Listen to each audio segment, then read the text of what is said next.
NFL offseason is probably one of the most exciting things about the NFL in whole. But when you get into the month of July, it's absolutely nothing. And you have reporters basically grabbing headline materials out of thin air and creating clickbait content. But today, what we are going to do is we're going to cover some of those topics that's going to pertain to the Kansas City Chiefs, but we're probably going to discuss a whole lot of nothing. So I'm going to give you my opinions on a few of these key newsworthy, rumor-worthy, whatever we want to discuss worthy, and just give you a feel on where I stand with that. But before we do get into that, please do subscribe to the channel and like this video, because I'm going to keep you up to date on anything Kansas City Chief related that you do not want to miss out on. And without further ado, let's have some fun. Now, to kick off this video, we're going all the way back to February, and we focusing on some grass. Yep, that's the headline of topic of conversation in the early part of July. Is the Super Bowl and some grass. And the first portion we're going to focus on is the NFL. And they came out, which is kind of weird because it said came out, but then it said privately. But anywho, they privately blamed the players for the slipping and sliding, saying they chose the wrong cleats for that field condition. I don't know if that's the report you want to hear coming out, and I think that's the wrong stance, just in my opinion. Everyone knows that field was complete garbage for the Kansas City Chiefs and for the Philadelphia Eagles. One, it's been that issue the whole season for the Arizona Cardinals. The fact that they chose the Arizona Cardinals to host the Super Bowl knowing what kind of field could be available is kind of absurd. And now the NFL is privately coming out saying that they're blaming the players for choosing the wrong cleats. Is crazy. One, you spent millions and millions of dollars to get that field together, and it was obvious from the fans' naked eye to see how terrible a shape it was in. And we all knew, I think that was the main discussion for 2 weeks, was how is this field going to be? That should not be a topic of conversation before the Super Bowl. And everyone knew what it was leading up to be, and that's what happened, was basically the field and officiating as well, because the ref they chose for the Super Bowl was highly questionable too. And the NFL made some questionable decisions there. And you would hope going into the future that this plays a bigger role on who the selecting cities winners are to host the Super Bowl in the future, but it doesn't look like it, because if they're just going to blame the players for wearing the wrong cleats, shows they're not taking accountability by any stretch of the imagination, which is very, very surprising to hear a report like that come out. But at the end of the day, it's in the past, and it's unfortunate because that field did play a factor, and we're going to get more into that, but it didn't just play a factor into one team. And that's why we're going to transition to the other side. And we're still going to focus on grass, because now the Philadelphia Eagle players are saying that it was a disadvantage to them. First off, we're going to focus on Brandon Graham. Brandon Graham had a couple of quote-worthy tweets. Well, yeah, is that how I want to phrase it? He was on a podcast with a couple quote-worthy tweets saying that basically the Kansas City Chiefs O-line was blessed that they were playing on that field, and that the Philadelphia Eagles couldn't do what they needed to do to get to Patrick Mahomes. And that's just a moment of silence, because at the end of the day, what are we doing here? Again, it is July, and we are going all the way back, and it sounds just like bitter, and at the end of the day, excuses. Because both teams had to play on the field, and I'm not saying Kansas City did any better, but they got 2 sacks, and they were able to get to Jalen Hurts, and he's one of the most mobile quarterbacks, and they didn't make use of any excuses. I know they didn't like the field conditions, because we heard Coach Reed and a couple players talk on it too, but you both played on the field. The field conditions were bad for the defense and bad for the offense. It is what it is, unfortunately. And at the end of the day, you just got to move forward and kind of leave it in the past, because right now all it is sounding like is excuses. Yeah, things could go any certain way in any direction, but if you go back a couple weeks ago to not ago, but a couple weeks back to when the Eagles played the Niners made the same excuse saying, Well, if we had a real quarterback, the Eagles wouldn't be in the Super Bowl. So there are so many different variables. But to say that the field was the reason why you guys didn't win the Super Bowl is kind of crazy. Like, the reason why y'all didn't win the Super Bowl is because you left Sky Moore wide open in the end zone. You left Kadarius Toney wide open in the end zone.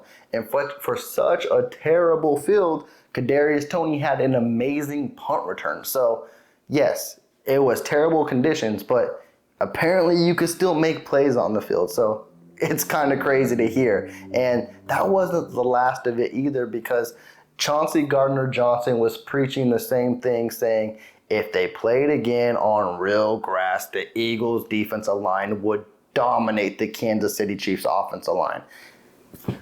I really don't know what to say there. It just all goes back to both teams played on the same football field. And it also discredits the Kansas City Chiefs heavily because they have a really, really good offensive line and one of the best interior offensive lines. And take another layer out of it is the Philadelphia Eagles, proclaimed best offensive line in the league.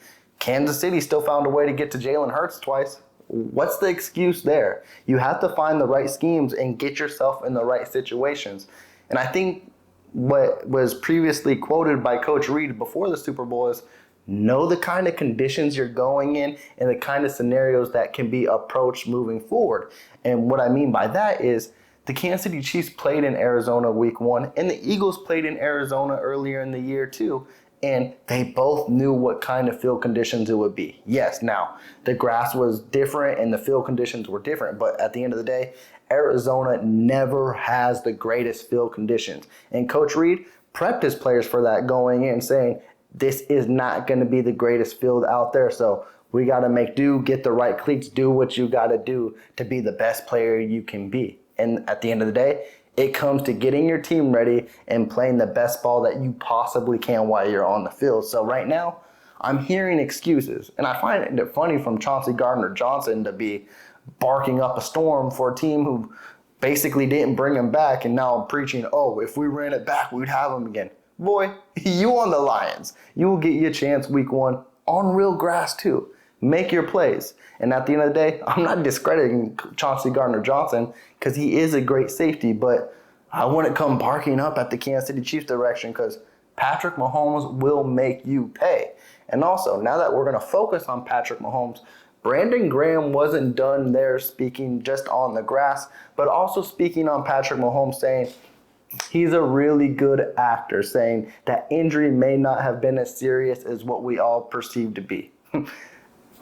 There's so many different ways you could go with that kind of statement. One, you mad because he ran 30 yards to clinch the game and no one on your team could stop him? That he basically played lights out football in the second half and didn't look injured? Even though at times he was limping and stuff like that, yes. But at the end of the day, you could see he was injured. Now, to what degree, I don't know. You don't know. We all don't know. But what does that matter? Like, did that change how you game plan for Patrick Mahomes for the 2 weeks? Because if it did, that's on y'all. Like, no one told you, oh, Patrick Mahomes is hurt, approach him this way. You should approach Patrick Mahomes as Patrick Mahomes. Like, he is the best player in the NFL, and no one has been able to stop him. And if you thought one leg Patrick Mahomes is going to be easy to stop, that's on you. At the end of the day, that's all it is. So again, hold your excuses, hold your L's for another day, because Patrick Mahomes and the Kansas City Chiefs did what they needed to do to win the Super Bowl. And you could visibly see in the AFC Championship game he was hurt. And even before halftime, he was visibly hurt. Now, he had a whole 30 minutes to get right, and you could see, even on that run, even in plays in the third quarter, he was still limping.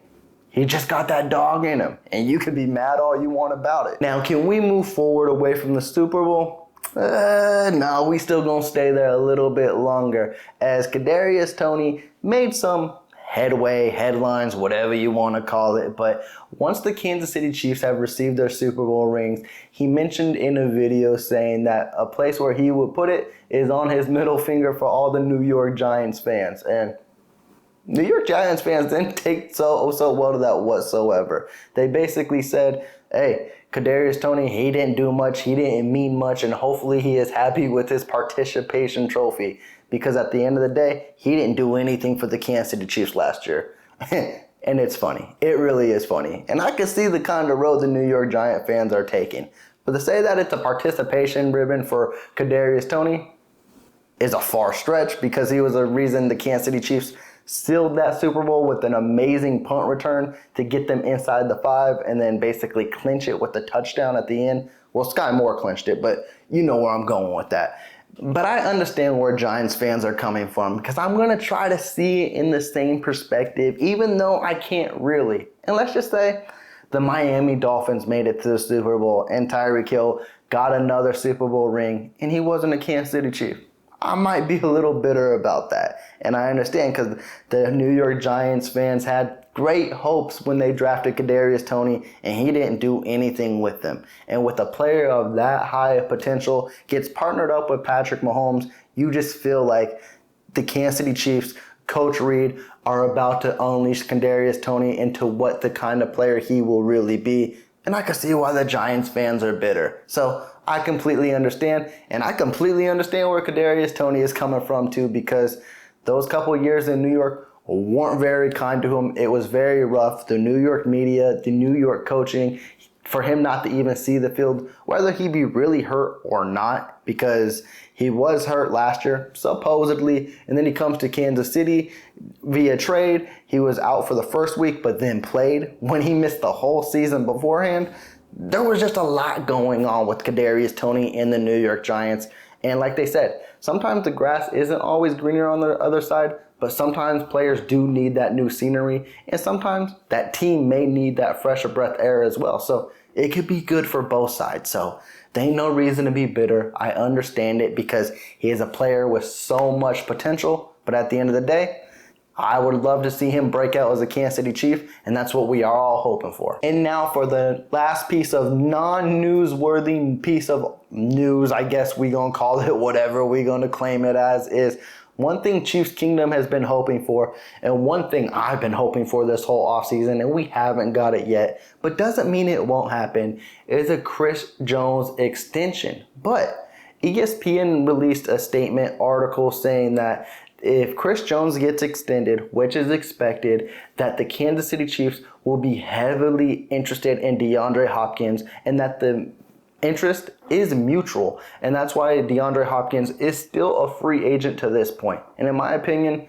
man, this news would have been better back in March, but we're all the way in July, and you guys know how I feel at this point. It's like, just run with the guys we got moving forward. But I can see some truth in some of these ESPN articles because DeAndre Hopkins is still a free agent. And as long as this goes on, and if this happens to go into training camp, and that's when I anticipate Chris Jones to sign his contract extension, I can see mutual interest being there, and that means the Kansas City Chiefs would have more freed up space. But the reason why I find truth in all of this is because there are contract offers out there that have been heard of from the Tennessee Titans and the New England Patriots. And those seem like the two suitable suitors at the moment. Now, either DeAndre Hopkins may not like those offers, maybe he doesn't want to be on those teams, and maybe he is really saying, I want to be on a championship contender and win a Super Bowl. And maybe that's just how it all plays out. And maybe the mutual interest between the Kansas City Chiefs and Brett Veach and Coach Reid is there. And same with DeAndre Hopkins, to where maybe he does take a player-friendly deal, a 1-year contract after Chris Jones gets extended, and then bets on himself the next offseason. Something tells me the longer this goes on, that's the direction this might go. Specifically if he has 2 contract offers out there, because why not take them? Now, the thing about this offseason is this is going to be the dead quiet point from like July to July 17th. Then training camp comes around and then you get the action into preseason. And maybe DeAndre Hopkins waits till then because unfortunately with training camp and preseason, injuries do happen.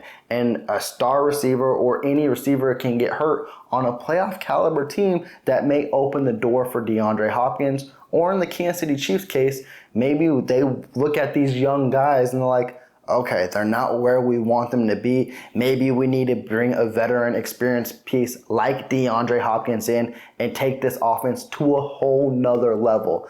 But again, I love where we're at with this receiving room with Kadarius Toney. I think Sky Moore is going to be unleashed and surprise a lot of people next year. And you got guys like MVS, and I believe Rashee Rice will be an impact his rookie year far more than what Sky Moore was. So they got the weapons there. But as long as this goes out with DeAndre Hopkins playing the waiting game, I can see it being a Kansas City Chiefs destination for him.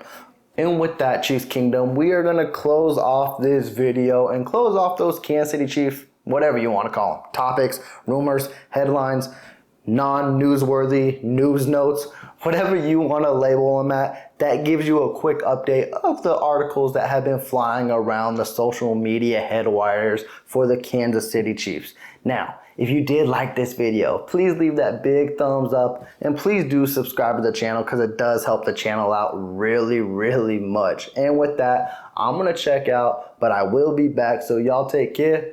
Peace.